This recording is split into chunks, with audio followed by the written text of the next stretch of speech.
बहुत दिनों से बहुत से भाइयों के फोन आ रहे थे कि एक सत्संग आप नियम पे भी बना दें कि इस पंथ में नियम क्या हैं, क्या मर्यादाएं हैं, कैसे हम मर्यादाओं में रह के भक्ति करेंगे, कौन कौन सी मर्यादाएं हैं, हमें इसकी जानकारी दें। तो आज के सत्संग में यही जानकारी दी जाएगी कि हमारे पंथ की क्या मर्यादाएं हैं, क्या नियम हैं और कैसे इसको निभाना है और कहां पे छूट है, यह भी आपको बताया जाएगा। तो जो हमारा कबीर साहिब का जो पंथ है, जो मार्ग है, इसको अच्छी तरह समझ लें कि क्या क्या मर्यादाएं हैं, क्या क्या नियम हैं। सबसे पहले तो आपको मीट, मांस, अंडा, मछली ये सब छोड़ना पड़ेगा, क्योंकि जब तक तुम जीव हत्या कर रहे हो तुम्हारे मन में प्रेम नहीं आ सकता। तुम्हारा मन सदा कठोर रहेगा, तमोगुणी रहेगा, क्योंकि मीट, मांस, अंडा, मछली ये सब तमोगुणी भोजन है। ये सतोगुणी या रजोगुणी भोजन नहीं है, ये तमोगुणी भोजन है। और साहिब कहते हैं जैसा खाओ अन्न और वैसा होवे मन, जैसा पियो पानी और वैसी बोलो वाणी। अगर कोई शराब पी लेता है तो वो शराबियों की तरह वाणी बोलता है, और अगर कोई दूध पीता है बढ़िया तो वो पहलवानों की तरह अपने शरीर को स्वस्थ रखता है। जैसा अन्न खाओगे वैसा ही तुम्हारा मन हो जाएगा। जीवों को मारते हुए तुम्हें मन कठोर करना पड़ता है। तुमने अपने घर में कुत्ता पाला है, उसके गले पे चाकू चला के तो दिखाओ, जिससे प्रेम हो गया है। और जिस मुर्गे से, बकरे से प्रेम नहीं करते हो उसके गले पे एकदम चाकू चला देते हो, क्योंकि तुमने उस कुत्ते को अपना मान लिया है और उस बकरे मुर्गी को बेगाना। अरे मेरे भाई, वो दोनों ही परमात्मा के जीव हैं, तो कठोर तो होना ही पड़ता है किसी के गले पे छुरी चलाने के लिए। और अगर तुम कठोर हो अंदर से तो परमात्मा वहां पे वास नहीं कर सकता। ये तो तुम्हें त्यागना ही होगा, और सच्चे मन से दया की भीख मांग के, क्योंकि ये सारे कर्मों का फल तुम्हें ही भुगतना पड़ेगा। क्योंकि इस दुनिया का यही नियम है, जो करोगे सो भरोगे। इसमें किसी के लिए भी कोई चेंज नहीं है। जैसे किसी कोठी बंगले में आप देखते हैं बाहर लिखा होता है कि कुत्तों से सावधान, तो वो बोर्ड लगा है। अब जो समझदार है वो दरवाजे की केवल बेल बजाता है, और जो बेवकूफ है वो दरवाजा खोल के या दीवार फांद के अंदर चला जाता है। और अंदर जाने पे उसे क्या मिलता है? लंबे लंबे दांत। वो कुत्ते उसको काट काट के परेशान कर देते हैं। इसी प्रकार इस दुनिया की एंट्री के गेट पे क्या लिखा है? जैसा करोगे वैसा भरोगे।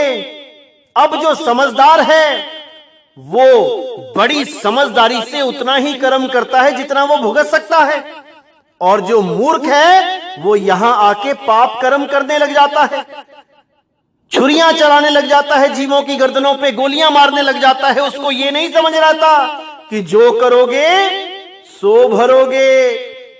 जैसा पाप करोगे वैसा ही उसका फल मिलेगा। अभी जितने दुख भोग रहे हो पिछले जन्मों के पापों के दुख भोग रहे हो, और आने वाले जन्मों में इससे भी ज्यादा भोगने पड़ेंगे अगर पाप कर्म करना बंद नहीं किया तो। इसलिए सबसे पहले जीव हत्या बंद होनी चाहिए, तब आप भक्ति कर सकते हैं। अगला नियम है कि कोई भी नशा नहीं करना। सिगरेट, शराब, भांग, तंबाकू, गांजा बिल्कुल नहीं सेवन करना, बिल्कुल मना है। उसके बाद किसी भी फोटो, कैलेंडर, मूर्ति इनकी पूजा नहीं करना, चाहे वो किसी की भी हो। भले कबीर साहब की फोटो क्यों ना हो, मूर्ति क्यों ना हो, उसको पूजने की जरूरत नहीं है, क्योंकि साहिब का संदेश ही यही है। अरे पाथर पूजे हरि मिले, तो मैं पूजू पहाड़, और ताते ये चाकी भली पीस खाए संसार। मूर्ति पूजा नहीं करनी है, चाहे वो किसी की भी क्यों ना हो।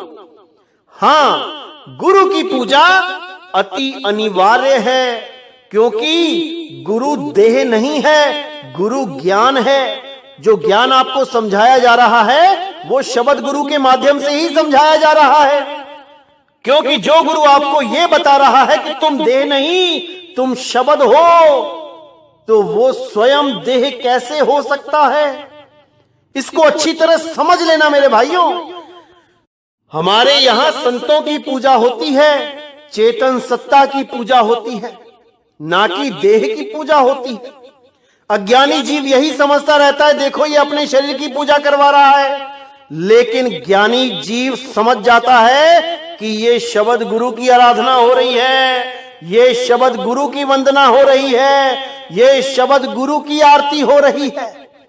इसलिए गुरु पूजा के अलावा और कोई पूजा नहीं करनी है। उसके बाद किसी भी देवी देवता का भोग लगा प्रसाद या कोई भी पितरों का प्रसाद या कोई भी ऐसा जिसमें भी देह का रोल है, वो प्रसाद, भोग लगा प्रसाद ग्रहण नहीं करना। क्योंकि गीता में 7वें अध्याय में भी साफ लिखा है, जो पितरों की पूजा करते हैं अर्थात पितरों का भोग लगा प्रसाद खाते हैं, वो पितरलोक में चले जाते हैं। जो भूत प्रेतों की पूजा करते हैं अर्थात उनकी पूजा करने के बाद भोग लगा प्रसाद खाते हैं, वो भूत प्रेतों के लोक को चले जाते हैं। और जो देवी देवताओं के भोग लगे प्रसाद को ग्रहण करते हैं अर्थात देवी देवताओं की पूजा करते हैं, वो देवलोक को चले जाते हैं। हे अर्जुन, वो मुझे प्राप्त नहीं कर सकते, क्योंकि वो मेरे असली स्वरूप को नहीं जानते। बहुत गहरा विचार है मेरे भाइयों, अच्छी तरह समझना पड़ेगा। 7वां अध्याय अच्छी तरह पढ़ो, बार बार पढ़ो और देखो कि कैसे मना किया जा रहा है। ये मैं नहीं बोल रहा हूं, ये स्वयं श्री कृष्ण बोल के गए हैं। 7वें अध्याय को बार बार पढ़ो, तब समझ में आएगा कि भोग लगा प्रसाद क्यों मना है। केवल तभी समझ में आएगा। उसके बाद आपने पराये धन, पराई संपत्ति पे कभी नजर नहीं रखनी है। जो मालिक ने आपको दिया है उसमें संतुष्ट रहो। पता नहीं ये चोला कब छोड़ के चले जाओगे, प्रॉपर्टी का क्या करना है, पता नहीं किसका खेत आपने अपने नाम करवा लिया धोखे से और वहीं रह जाएगा वो, लेकिन उसका फल आपके साथ जाएगा। आपको दोबारा अत्यंत कष्ट झेलने पड़ेंगे। आपने किसी का 1 लाख रुपए मार लिया, बैंक में जमा कर दिया, उसको खर्च भी ना कर पाए, वहीं पड़ा रह गया, लेकिन वो 1 लाख का कर्जा आप अपने कंधों पे लाद के ले गए। अब आपको बैल बनके उस 1 लाख को उतारना ही पड़ेगा। तो मेरे भाइयों, कर्म करने से पहले अच्छी तरह सोच लो, समझ लो, क्योंकि वापसी में आपको ही हर्जाना देना है, कोई और नहीं आएगा। किसी होटल में खाना खाना है तो पहले ही मेन्यू कार्ड देख लो कि कौन सी चीज कितने की है, और अपनी जेब को अच्छी तरह चेक कर लो कि उतने पैसे हैं भी कि नहीं। पता लगा बाद में बर्तन भी धोने पड़े और पुलिस वाले भी पकड़ के ले गए। इसलिए मेरे भाई, हर कर्म को करने से पहले एक बार जांच लो, परख लो कि क्या इसका फल सहन कर पाओगे, तभी कोई कर्म करो। अन्यथा जैसे हो ठीक हो मालिक की दया से। अगला नियम है कि आपने कोई भी किसी भी प्रकार का जुआ नहीं खेलना है, कोई भी लॉटरी का टिकट नहीं खरीदना है, कोई भी ताश का या कोई भी ऑनलाइन जुआ नहीं खेलना है। हां, शेयर मार्केट में आप इन्वेस्ट कर सकते हैं, वो एक तरह की मार्केट है, उसमें कोई दिक्कत नहीं है। अगला नियम है कि आपने हमेशा सत्य ही बोलना है। सत्य ही बोलना है का मतलब ये नहीं कि आप किसी का घर, किसी का परिवार, किसी के रिश्ते खराब कर दो सत्य बोल के। जहां पर थोड़ा बहुत झूठ बोलना भी पड़े, वो भी किसी की जिंदगी बचाने के लिए, किसी का घर बचाने के लिए, किसी के रिश्ते बचाने के लिए, वहां पे आप थोड़ा सा झूठ बोल सकते हैं। जैसे पीछे एक कहानी बताई गई थी कि एक कसाई गाय के पीछे भाग रहा था उसको मारने के लिए, और एक पंडित जी गंगा से नहा के निकले और उन्होंने देखा कि गाय दाईं तरफ भागी झाड़ियों में छुपी हुई है। और वो कसाईयों के द्वारा पूछे जाने पर कि गाय कहां गई है, किस तरफ गई है, वो झूठ नहीं बोल पाए उस वक्त, क्योंकि गंगा से नहा के आ रहे हैं, शुद्ध हैं। और उन्होंने वो सत्य बोल दिया जिससे गाय की जान पे बन गई, और उस गाय ने मरते मरते पंडित जी को श्राप दे दिया और उनको नरकवास हो गया, क्योंकि जीव हत्या लग गई। इसी प्रकार आपने ये देखना है कि कहां पर आपका सत्य किसी पर कितना बड़ा प्रहार करवा रहा है। अगर किसी की गलती आप देख लेते हो तो इसका मतलब ये नहीं कि आप ढिंडोरा पीटो उसका, आप उसको प्रेम से समझाओ कि मैंने तुम्हें देख लिया है, तुम गलत कार्य कर रहे हो, लेकिन तुम्हें सुधरने का एक मौका दे रहे हैं, सुधर जाओ। अगर नहीं सुधरोगे तो ये सत्य सबके सामने रखना ही पड़ेगा। उसको मौका दो, जरूर दो, लेकिन सिचुएशन देख के ये भी जरूर देख लो कि वो मौका देने के लायक है कि नहीं। ये सब आपके व्यवहार पे, आपके परिवार पे, आपके रहन सहन पे डिपेंड करता है कि कैसे किसके साथ ट्रीट करते हो। अगला नियम ये है कि सदाचारी आचरण रखना है, यानी अपने पति और अपनी बीवी के प्रति वफादार रहना है। अगर बाय चांस आपकी नहीं बनती है और बहुत ज्यादा प्रॉब्लम है तो आप अलग हो सकते हैं, और अगर किसी और से प्रेम हो जाता है तो उससे शादी कर सकते हैं, लेकिन धोखा देने से सदा बचें, एक दूसरे के प्रति वफादार रहें। अगला नियम है कि आपने किसी के साथ झगड़ा नहीं करना है। जैसे भाइयों में झगड़ा हो जाता है जमीन के लिए, जायदाद के लिए, तो आपने कोई झगड़ा नहीं करना है, किसी को मारना पीटना नहीं है। अगर भाइयों के साथ झगड़ा होता भी है, किसी विवाद में, जमीन जायदाद के विवाद में झगड़ा हो भी रहा है, तो आपने कोई भी कार्यवाही करनी है तो कानून के अंडर, कानून में रहकर ही करनी है, कानून से बाहर नहीं निकलना है। आप उस पे केस कर सकते हैं, स्टे फाइल कर सकते हैं, लेकिन कहो कि 4 लोगों को ले जाके वहां पे लठमारी करें, वहां पे डंडे बजाएं, वहां पे गोलीबारी करें, भाई वो हमारे पंथ में अलाउ नहीं है। जो भी कार्य करो कानून की हद में रह के करो, और उससे भी पहले प्रेम से समझौता करो, प्रेम से बात करो। अगर वो अज्ञानी है तो तुम तो ज्ञानी हो चुके हो ना, तुम तो समझ रहे हो ना माया का खेल। तुम उसको प्रेम से समझाओ और अपना रिश्ता बचाओ, ना कि झगड़े करते फिरो। अगला नियम है कि आपने अपने बच्चों की शादी में दहेज नहीं देना है। दहेज नहीं देने का मतलब यह नहीं कि कुछ भी नहीं देना है। दहेज का मतलब होता है डिमांड। अगर वो कोई डिमांड कर रहा है, लड़के वाले कुछ भी मांगते हैं, भले वो साइकिल मांग रहे हैं, नहीं देनी है। सीधे बोलो ना हम दहेज देते हैं ना लेते हैं। अगर अभी भी रिश्ता मंजूर है तो ठीक है, और अगर बिना दहेज के रिश्ता पक्का हो जाए तो उसके बाद भले 1 करोड़ रुपए दे दो, कोई फर्क नहीं पड़ता, क्योंकि वो तुम कन्या को योगदान दे रहे हो।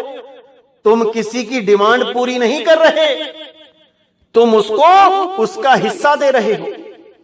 जैसे कई गुरुओं ने यह नियम बना दिया कि लड़की को कुछ नहीं देना है, 2 कपड़ों में ही उसको विदा कर देना है। ऐसा बिल्कुल नहीं करना चाहिए, क्योंकि भारतीय संविधान के अनुसार लड़का हो या लड़की दोनों ही आधी आधी प्रॉपर्टी के, आधी आधी जमीन जायदाद के हकदार हैं। मान के चलो कि एक आदमी के 2 बच्चे हैं, एक लड़का एक लड़की। लड़की बहुत ही समझदार, विवेकी और प्रभु भक्ति में लीन है, और लड़का 1 नंबर का नशेड़ी गंजेड़ी है, जुएबाज है।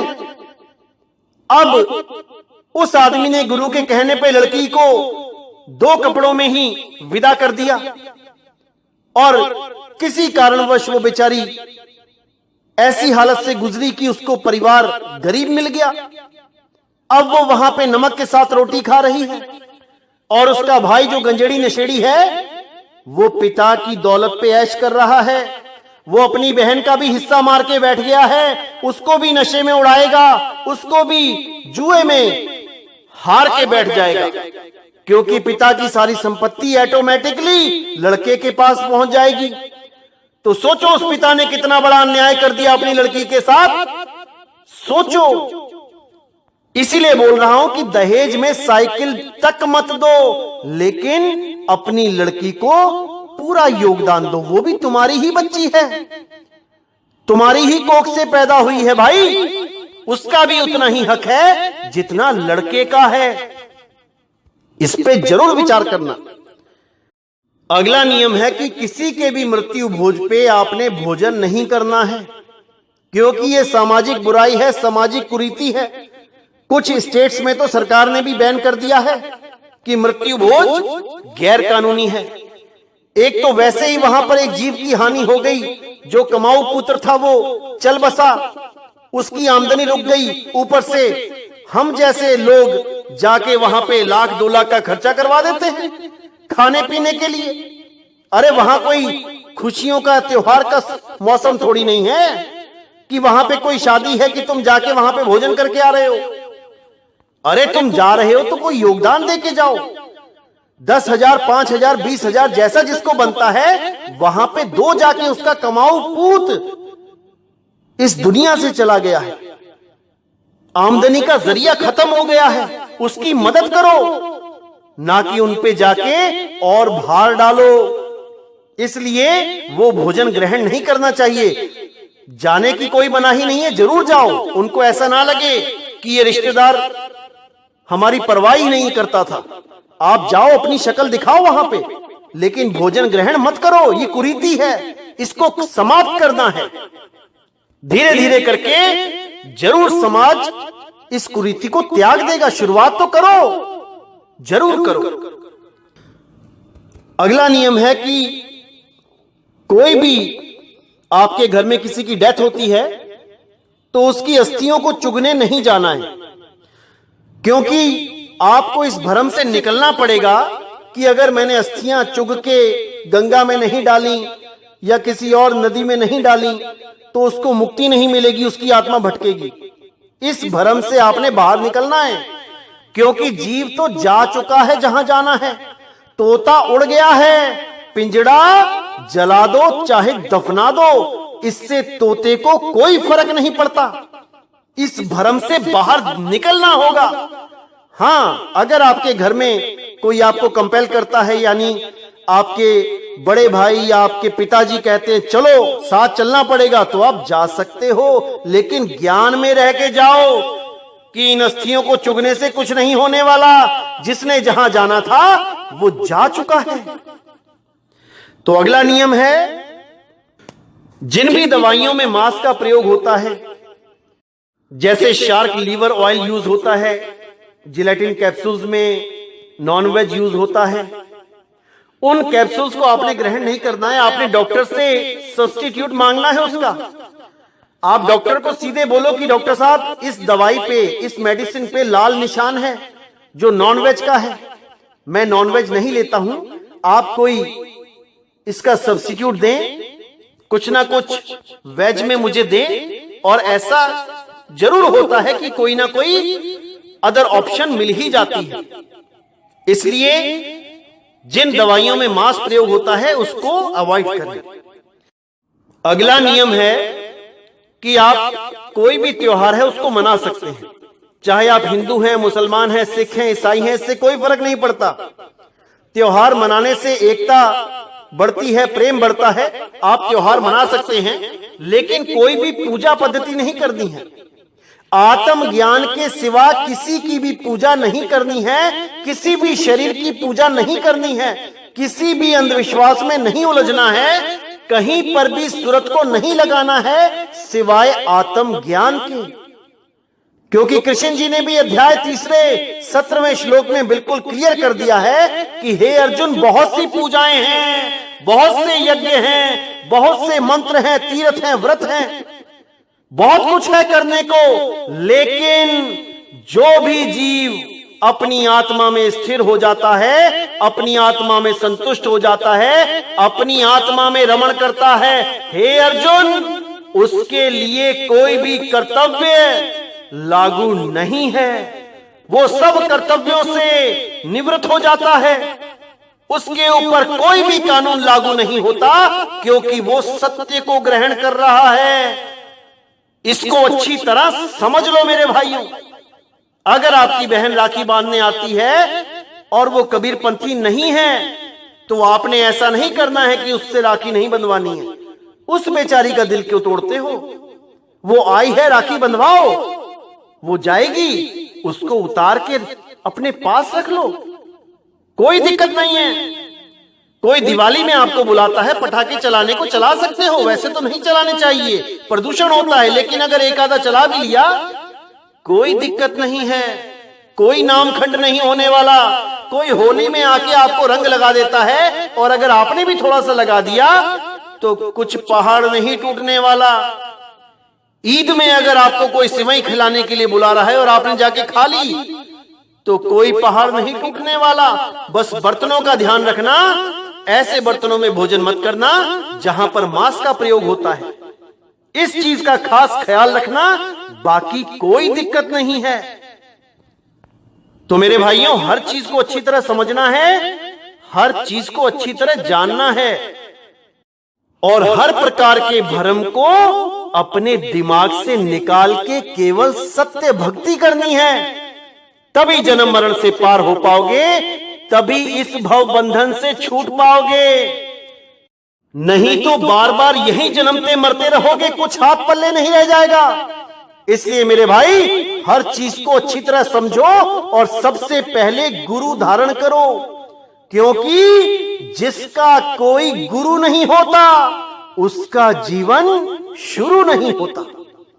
तो आज का सत्संग मैं यही समाप्त करता हूं, और मैं मालिक से यही अरदास करता हूं कि आप सब मेरे भाइयों का विवेक ऐसे ही बढ़ता जाए, और आप उस मूल ज्ञान को समझ पाओ जो घर घर में सत्य का डंका बजाएगा और पूरे विश्व के विवेकी हंसों को एक झंडे के नीचे लेके आएगा, एक नाम के नीचे लेके आएगा, एक पंथ के नीचे लेके आएगा, और वो नाम होगा सत्य नाम।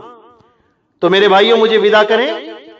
बोले सतगुरु बंदी छोड़ सतगुरु सत्य कबीर साहिब की सदा ही जय हो, सदा ही जय हो। मेरे मालिक की साहिब बंदगी सत्य नाम।